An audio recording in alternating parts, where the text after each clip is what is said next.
When hiring your staff, what do you think people should look for when hiring a staff? First, it's manners. Someone who wants to get into hair business first, first thing is to formalize the business that wants to get into. And also you need to ask yourself, what problem are you solving? Customers are not always right. Welcome back to the Modern African Salon podcast, the place where we celebrate the history, the culture, and beauty of African salons. I'm Lucy Okpoko, your host, and I'm thrilled to take you on this journey where we explore rich traditions, involving trends, and personal stories in African salons. And today, we'll be diving into a very interesting topic, the business of beauty, how to successfully run a salon business. I'm very happy to have my host, Thandeka Motloung, with me. Hi, we am so excited to be back again. Thank you for watching our podcast. Today we'll be talking about a lot of things, things that are happening at the salon, the good and the bad, literally, because some of us, our experience are just not good. Some of us who always have good experience in terms of the salon. Wow, I'm so excited. Let's dive in. Thandeka has been in the salon business for 7 years. So Thandeka, I want to ask you, if you were to run your salon business again from scratch, what vibe would you like to have? Firstly, it is just to have a good experience. When you're walking into the salon, to have the welcoming experience. That's the first one. I would definitely like to have that vibe. And hopefully, I'm currently having that vibe. Okay. I hope so. Another question I want to ask you is, Thandeka, is if you were to start your salon again, right? Mm-hmm. What would you do differently? Firstly, before I just find a place to run a salon or to have an idea what kind of salon that I want to have, I'll definitely make sure that I have a mentor in front of me. Someone who's going to help me to navigate this, because it becomes less expensive if you have someone who have traveled the journey before. They will tell you the do's and the don'ts. Because when you don't have a mentor, it's like you're walking in a dark place. You don't know where you're going. Money, it get wasted as well. And sometimes in between, you can even lose clients. Or even a business where you want to start something. If you don't have a mentor, it's tough. I'll definitely make sure in my next life, I'll have a mentor. Oh, mentorship. So mentorship might not just be like you having someone to look up to. It can also be like you serving. You hear the word? Serving somewhere. Understanding processes before you start the business. And another thing I would like to add to this as well is, let's even dive into this business of beauty. Remember now, we set now the foundation as saying there needs to be a mentor. You need to obviously somebody must have walked that journey for you to be able to learn from that person.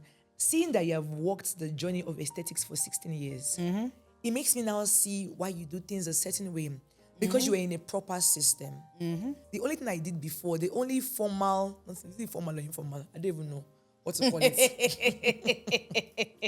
I don't know what to call it. But the only proper training I had, right? I worked as a waitress. One thing that was very particular about that restaurant is everything that we learned, we were taught properly. I remember we were taught thoroughly. So all that thing, I also implemented them when I was running my business, right? But one thing I would advise somebody out there to do is, guys, don't leave school and say you want to go and open your business. So don't do that, because if you do that, you burn your fingers. That by the wayside. Now let's start this thing about running a salon. Starting with the foundation. What do you think? I'm Lucy. I don't know anything about salon. I'm trying to run a salon. What do you think should be the first thing I need to do in running my salon? For me, if I did not work for private sector for 16 years, there was no way I was going to survive this business at all. There were times where I just wanted to shut down the doors, and that has helped me not only how to run a business, customer service. There are small complaints that will happen, but if you don't have an experience how to deal with that small complaint, it can escalate, it can be worse. And now we're living in the world of social media. So it has helped me a lot to work on the private sector. Someone who wants to get into hair business first thing is to formalize the business that you want to get into. Yeah. And also you need to ask yourself, what problem are you solving? Yes. Because like this thing of copying somebody else because you've seen them in the social media that they're making money. Guys, this is my you face. Just need to know. You just need to know what problem do you want to solve. As you are solving the problem, do you understand the chemistry that you want to put yourself into? True. Yeah, that will be my first. True. Yeah. You heard what Thandeka said, right? Starting that business, it is important that you know the problem you're solving. So let's put it this way. You're finding your niche. You know your niche. You're not copying this person because this person is doing this and you feel that person is making money. Know your niche. And you know what she said? Formalize. Guys. Udaki. Formalize. Formalize. We black people, we must learn to formalize. We African people. Guys, I'm very serious. When we say formalize, like you need to know what you're getting yourself into. Don't just copy somebody because you Thandeka is doing nails. People are tripping in there. Yes. Then you also want to do nails. No, guys. You need to obviously understand what you are going to be doing. And then have a business plan. If you don't have a business plan, you're going to burn your fingers as well. Like, you know, Thandeka, I think one thing you miss is when you're saying formalizing, are you referring to licensing? Definitely, which we hope one day in our country they will take it very serious in terms of a beauty industry, you know? Yes. Because we're at the point where it's like everyone is doing what they want and people are getting away with things. And people think this is a guesswork. We're not doing guesswork, Yeah.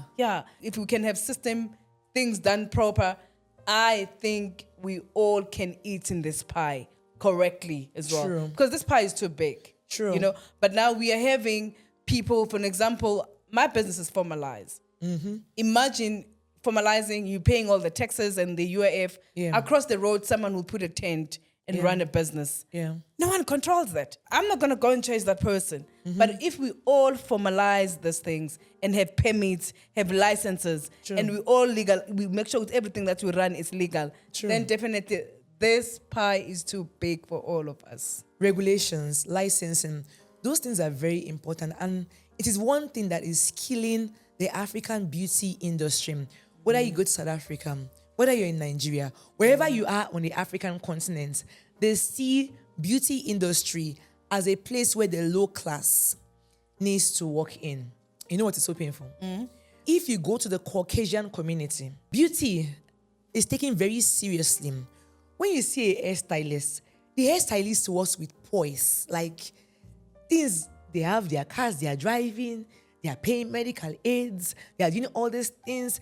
But then when you come to our own industry, like where we have like a lot of black people, things aren't done correctly because there's no regulations. And because there's no regulations, because there's no licensing, people are not earning properly. So it's very important that when you are starting your beauty business, right, regulations is important. Please let that be your number one. Thandeka, I want to ask you this, right? Why is it so important that you know your niche, you know what you are in the market for? One thing for sure, once you know the problem that you are solving, you're not going to be gallivanting in your business. You're not going to be following trend because this is coming in, this is going. You'll be not doing it like a guesswork. You will know exactly what you are looking for. For example, I know nothing about nails. I know nothing. I wouldn't bring in nails because now I have seen someone flourishing with acrylic. What I know the scalp, I know the hair, I know the science of styling the hair. So I am going to spend most of my time and gathering knowledge in that department that I don't do guesswork. I don't lower the quality service to my client. True. Because if you don't know what you're doing, you can easily lose clients and you can even easily go give your clients a poor service. Is to find what you're passionate and specialize in it and equip yourself in that department. So for me is, I knew my business, right? But one thing I didn't know how to do was how to run a business.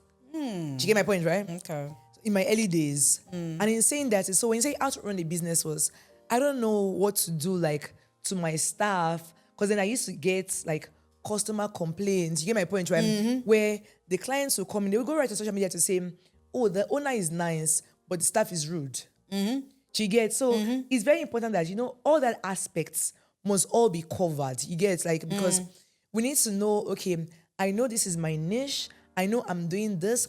But then again, you need to know how to run a business. So it's one thing for you to have passion for something, but it's another thing for you to understand how to run and structure the business. Because in my early days, it's one thing I did not have, structure. Knowing what I know now, oh my God. You won't try me. You understand?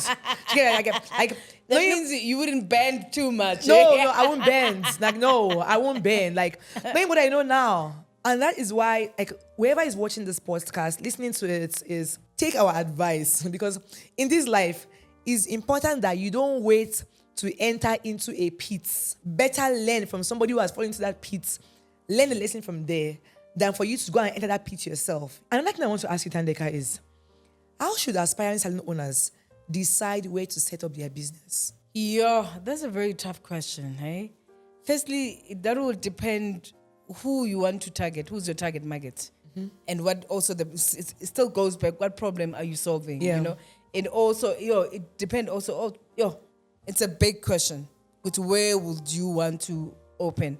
It depends who's your client. Yeah. Then one more thing I want to ask you is, in terms of financial mistakes, what is one financial mistake that you think that in our community that salon owners make? Is to make all the profits and invest it back to ourselves, not to the business. I have seen that. Literally, where you're working in the salon, Yes. and the salon is full, but when you're looking at the furniture around it, looking at the steamers, you're looking at the things that they're using, it doesn't make sense. That is the big mistake.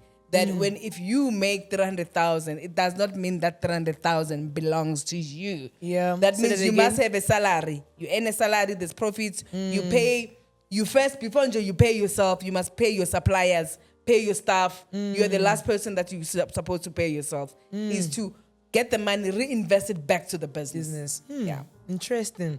Sure. So to all our listeners out there, are you thinking of starting a salon? Tell us your biggest question about getting started. We will answer it in our upcoming episode. We want to hear your questions. We really want to hear from you. So now, let's now go deeper into this starting a business, running a salon business. So salon can be nail salon, whatever salon you want to open. Okay, let's talk about branding, because we can't talk about starting a business, right, without building a brand, right?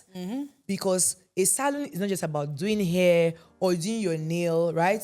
It is more about creating an experience, okay? So now, what would you say should be like a salon identity, But that also depends on you as a person, what kind of a business you want to strive in. As much as you said that you need to have a business plan, because without a business plan, you will always go in a different wrong direction. Yeah. A business plan, when you're losing yourself, at least you can go back again and check, am I still at the right track? It depends on you what kind of business that you want to get into. On your experience, I want to ask Mama Lucy, because you've been in the industry for quite some decade. I just want to know, in terms of you branding your business, what have you learned along the mistakes that you have made along the way? Okay, so first mistake, So when we started, I started from home, started mixing my own things, blah, blah, blah. You get my point? And then one thing that we did that didn't make sense until 2014, right, is when you're creating your logo must stand out. And I'm very grateful that we paid experienced people, right, to create that logo for us, because anywhere we go, the Rutos logo does stand out. Another thing I've also learned, that I learned now, and I learned from my cousin's husband, is putting structures. So for me, I would say one thing I didn't have then was structure. I come from a background where we don't have what they call warnings. If you're working for somebody, I just verbally warn you. You did this, don't do it again. You get my point, right? Yeah. There's no written warning. No written warning. No. Do you get my point? Yeah. So I come from that kind of background where, like, if you do something wrong, I'll correct you verbally. You get my point, right? I did not used to write it. So, and that put me in trouble because I remember that some stuff that I had, it was as if I was in a bad, when you're in a bad marriage, but you can't leave because, like, I don't, like, you don't have it in writing. I can't fire you because if I fire you, you're going to take me to CCMA. Do you get my point? So I had to put in with all their rubbish. Like, it was literally rubbish because, like, like, seriously, guys, it was serious rubbish, I didn't understand what it means to, like, verbal one, written one, after written one, and the final warning. Final warning, then dismissal. And exactly. Yes, and so I always had to forgive the person. So if somebody steals for you, you're forgiving them. Guys, what? When someone steals from you you see, I'm talking with passion now. When someone steals from me as a salon owner, don't forgive, send the person away. Do you understand? Send that person away. Don't forgive. It is immediate dismissal because someone who has stolen from you will do it. In fact, if they stole your finger this time, they are coming to steal your whole body. You understand? Hey. So, you see, I'm talking with emotions because I've seen this happen.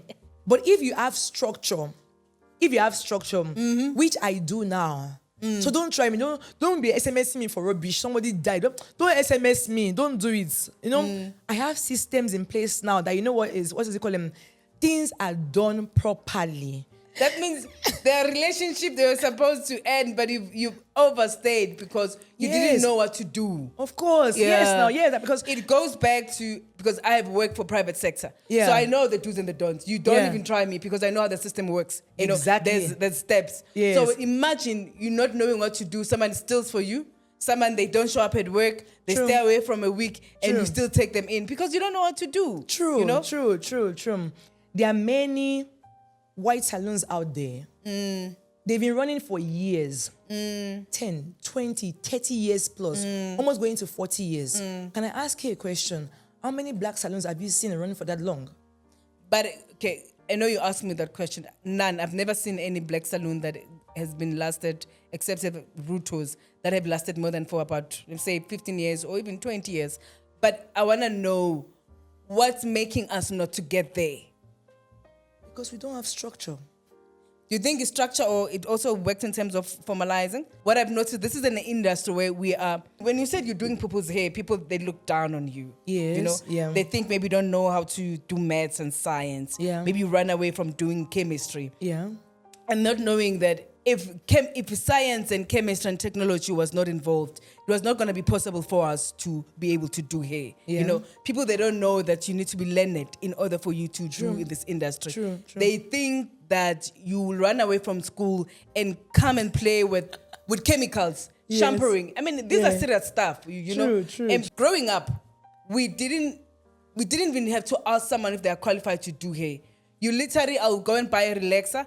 I will even teach myself how to relax. I think it starts from there that we have undermined this industry so much that if you ask for a price, if you're telling me how much you charge for hair, I'm like, what? Why I must pay you that money? True. I think it's us who have made this industry to look like this. Because with white people, you're not going to find some white person who's got a tent outside the road who's cutting people's hair. But how many black salons have you found out there? How many? Let's be very honest. A lot. Quite in like on the road, you find them in the streets doing people's nails and now washing people's in the buckets and all that. Guys, but why? I just wonder, do you think we'll get there one day? I think so. Because I want to retire at some point. I don't want to be working throughout. I just really want to retire. So I just want to know what system that can help us to correct that. It still goes back to regulations, licensing. Because the thing is, what makes African salons different from salons you find like in Europe, or not? Let's not even. Europe is too far. Let's even come back. Let's come to South Africa. We're in South Africa, right? Let's look closer. A white salon, a black salon. There's a big difference. When you go to a mall, for example, you can never see like two salons close to each other. Look at it, two white salons close to each other. Like if one was in this aisle, the other one can be on another side. Do you get my point, right? But if, right, you were in a proper environment where there's lots of black people, You find us here, one, two, like that. Do you get my point? Because Yeah, I've seen that quite a lot in town. you get what I'm trying to say. So the thing is, it all comes down to some regulations, rules. All those things are important. Licensing, those things are important because if those things are put in place, if people can store them, because the truth is, nobody, you can have the skill on how to plait him, but like you're saying, you need to understand the science of him. You need to understand how this hair grows, how this cuticle is doing what. You need to understand those nitty-gritty, because if you don't understand those things, there is no way you can build a sustainable business. So now, let me now go back to something. If you remember when wigs came to South Africa, do you know where black people used to wash their wigs? They used to wash their wigs in white salons. True. You understand? And when they wash the wigs in those white salons, they used to charge them lots of money. And black people did not have a problem to pay maybe 500 rand, 600 rand, even 1,000 rand for a wash and a blow dry. But then if a black person like me comes to me and I say to them, I'm going to charge you this amount of money, they raise their eyebrow because they look down, like you're saying, they look down on this skill. So the thing is, the government needs to help the people who are in this business to be able to say, let's formalize, right? This industry. It's like you going to a doctor. Like if I go to a doctor today, maybe in Bryanston, and the doctor is charging me 650, I won't complain. If I go to a doctor in Kempton Park and it's charging me 800, I won't complain because what? I feel that person is a doctor, right? In my head, I say that she's a doctor. She has the right to charge what she has to charge. It's the same thing that this industry needs to be formalized so that people can be able to charge their worth. And also, I think, can people have knowledge before they get into this business? Have knowledge and hire people who are qualified. Because this is not a guesswork. People think we're doing guesswork. We are just like, no, I'm going to do this, I'm going to do this. That's where you find sometimes at the salon where somebody walks in your salon and holding a picture of something that you did not even do. And said, ma'am, can I do this? Can I do this? They think we're doing guesswork. I am not doing guesswork in my salon. That's why I don't do something that I've never done before. You know? So can we just all have knowledge, learn how to do hair? Because there's a lot of science and chemistry that is involved in this in this thing. It's not like doing... Like you're just closing your eyes, guessing, no, I can do this, I can't do that. True. I think also that's where I think Ruto's Academy comes in. If you are the salon owner, it will always be nice to hire people who qualified. True. Because for me, if you don't have a knowledge, you cannot touch my hair. Please don't touch my hair. Because my hair is science. No, I'm being honest. So we're finding it's so difficult for people to do our hair because people are laid back. They only know relaxers now. True. Now we have moved into natural hair without overstretching it and treating it.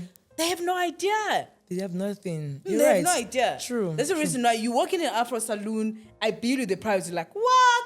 Why I must pay for this? So you saying that, right? You saying that, Thandeka, is... Let's challenge our listeners. We want you to tag your favorite salon, your favorite hairstylist in our comment section, right? We can't wait to hear from you guys. It's very interesting to know. And tell us what makes that person very amazing. We can't wait, yeah? Okay, so now is you building this business, you know your business plan, you know your niche and everything. Branding is very important. You know why branding is important? Because when people find you and know that you're doing XYZ and they see your logo, they'll be able to resonate to say, okay, no, these people do this, these people do that.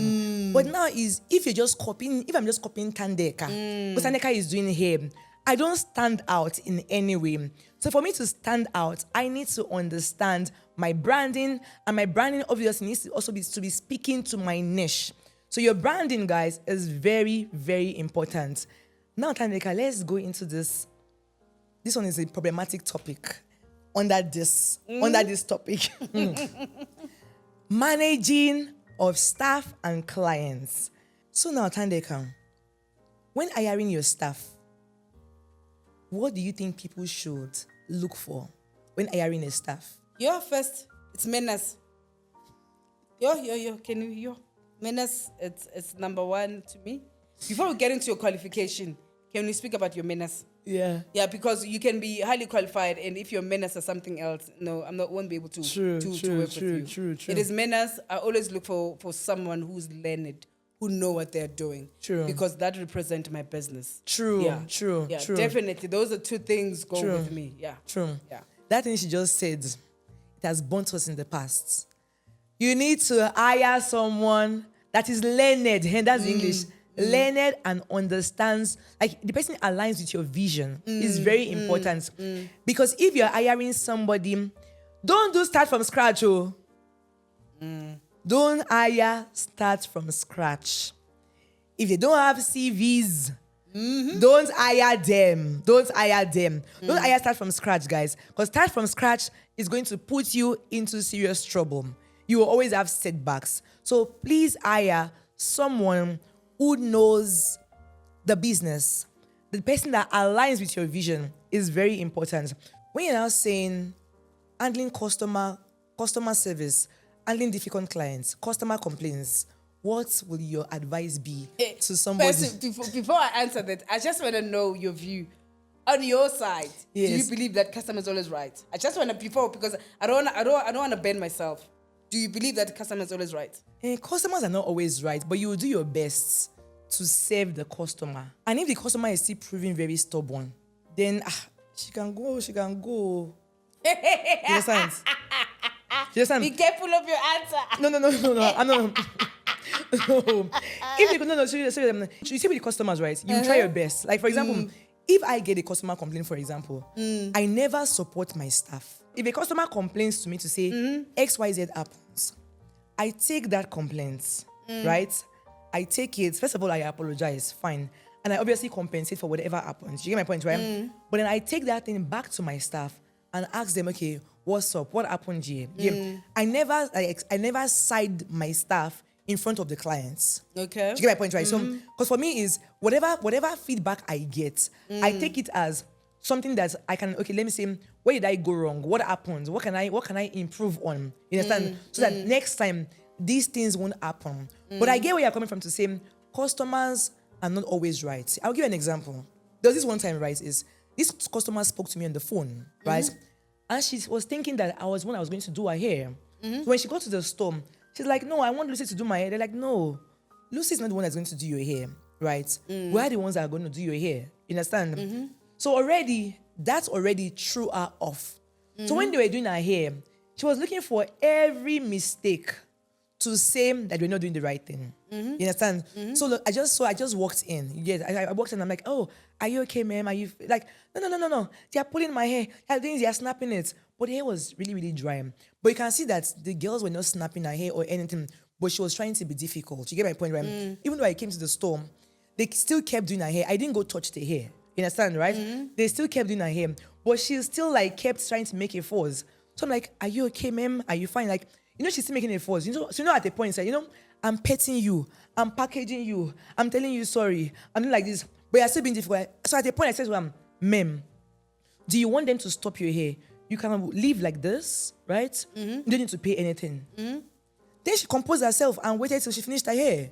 Do you get my point? So the thing is, she's trying to do as if the girls were doing something bad to her. They were not doing anything bad to her. But because I was not the one touching her hair, she was trying to be difficult. So you get people like that. So for me is, customers are not always right. But the thing is, as the business owner, you just need to take, obviously, the complaint and see how you can amend it and get better so that complaint does not come back a second or a third time.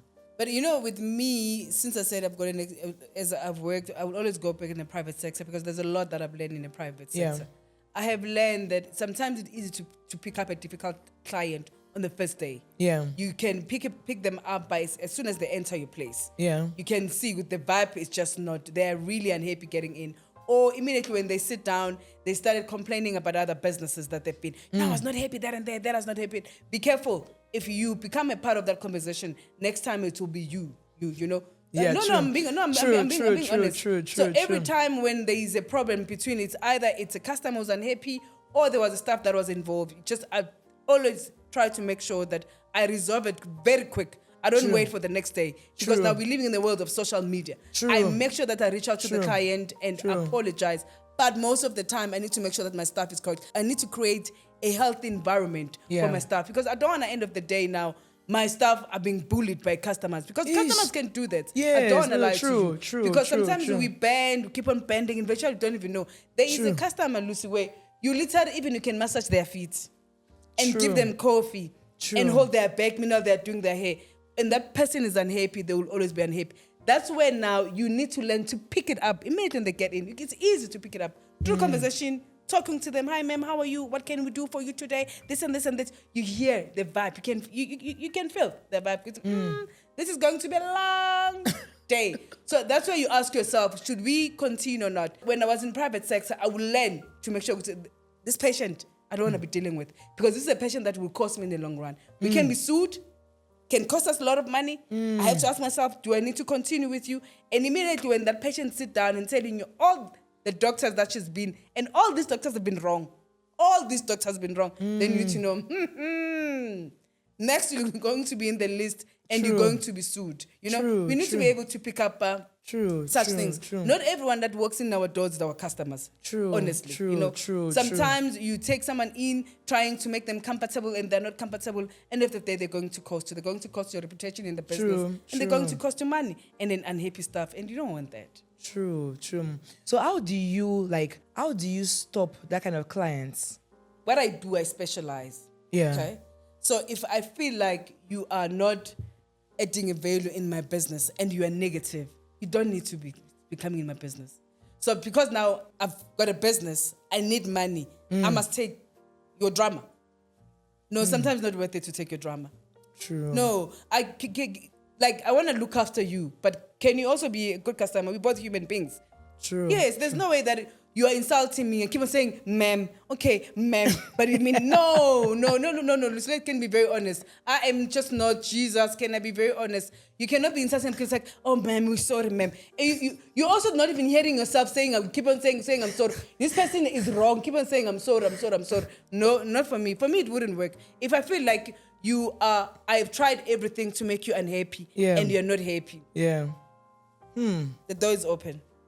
And I've never had that issue. True. Because I definitely give an undivided to any customer that walks in. And they're all equal. You're not the number. I'm not that's not a taxi rank. But come and go. No. I give you an undivided attention. I pay attention to your needs. Yeah. Okay. How do you think salons can balance? Because these are things that cause, obviously, drama in the salon. Definitely. Walk-ins and without disappointing clients. You know what creates disappointment in clients most of the time? It's when a client comes in and showing you something that you've never done, even your staff they've never done.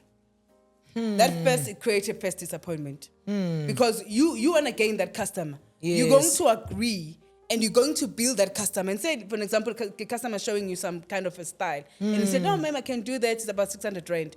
You haven't trained in this style. So eventually now you spend 4 hours with this customer. Also now she's irritated because she's been sitting here for long. That's number one. And also now you're about to change your price because you realize, I didn't realize. So much time, so much product, so much effort for this price. No. So it's just to make sure that you avoid such things. A person must choose what's in your catalog. This is what I offer. Yeah. Can you just choose here? Then make sure from the beginning, from the sink, we do a quality service. So unless you're gonna take Tata Zonke, you will have a problem. Okay, so you guys said that, right? One thing I'll pick up from what you said is your salon, right, should have a catalog. Have a gallery of pictures. Now that it's social media, so have a highlight, right, where you store your pictures of what you have done. Because to be honest, if you bring in pictures I've not worked with, I'll say to you, ma'am, I didn't work on this picture, right? I will interpret it the way my head interprets it. I won't do copy and paste. So don't bring me copy and paste for me to do. Trying to do so from funny cornrows. I won't do it. So it's very important that, you're running a salon, do have a gallery of pictures, right? So here's the thing I want to ask you, Thandeka. Overcoming challenges as scaling your salon. In saying that is, there are times that you start a business, a salon business. Maybe for a while, maybe for 6 months, you just open, you're getting busy. And then after a while, you're not busy anymore. You see, how do you overcome those kind of times? Yo, but now you said that means in the first, there's a lot of questions that you need to ask yourself. The first 6 months when you open, you were busy. You must check your quality, your service. That means you can't retain customers. Because it's very important to retain customers. Don't be excited that today, this month, you've seen 100 customers. Out of this 100, can 50 come back? Because if they don't come back, clearly there's something wrong that you did. It's either your customer service was not good, the products that you're using, it did not align to their hair. So don't be excited that you've seen 100. Ask yourself, whatever that I produced here, can this person come back again? That is one problem that faces African salons, retaining the clients. And it all boils down to what we said earlier, to say, for you to be able to offer a good customer service, to run a successful salon, is you need to know your niche, you need to know your work, you understand? Know your craft properly. So if you are not the one doing the hair or whatever, the people that you're employing need to be highly skilled, you understand? Then it will also help you to be able to retain your clients. And consistent. Don't forget that part. So we need to be consistent. So now, like, in closing this episode, right, let's recap on what we said. To say, for you to run a successful salon, remember, guys, the first thing you needed to do, your foundation, is very important. You know your niche. You need to be skilled. Regulations, licensing, right? You need to understand structure. Structure is very important. You need to understand how to deal with your clients, how to retain your clients. Those things are very important and will help you to scale your salon business. So now let's ask our listeners this question, right? Mention any salon. Any salon you know. A good salon in South Africa. Bad service. In South Africa, in Nigeria, in Paris, in London. Mention that salon. And we promise you guys, we will visit them to go and see how cool they are. They need to mention only good salons or even a bad service? No, a good. Because on my side, I don't think, I can only maybe mention you now, because the first time I walked into your premises, I had a good service. Which I had a bad experience in salons. Because when I walk into Ruto's, it was almost 10 years not going to the salons. We hope with all these points that was outlined here today, we have helped you, right? If you currently have a salon and you're struggling to scale to your next level, right? Or if you're about to start a new salon, we hope we have helped you with points that you're supposed to look into before you venture into this business, right? Thank you very much for tuning in and watching this podcast. It really means a lot to us. Do not forget to subscribe, to like, and to share. But before we go, we want to say a very big thank you to all our sponsors, to Ivaso Media for giving us an amazing space to host our podcast, to Gigi's Culture for making us look very beautiful, juicy, and cutesy, and to Two Genesis for slaying our makeup, and to Umzi for giving us fabulous shoes. See you in the next episode.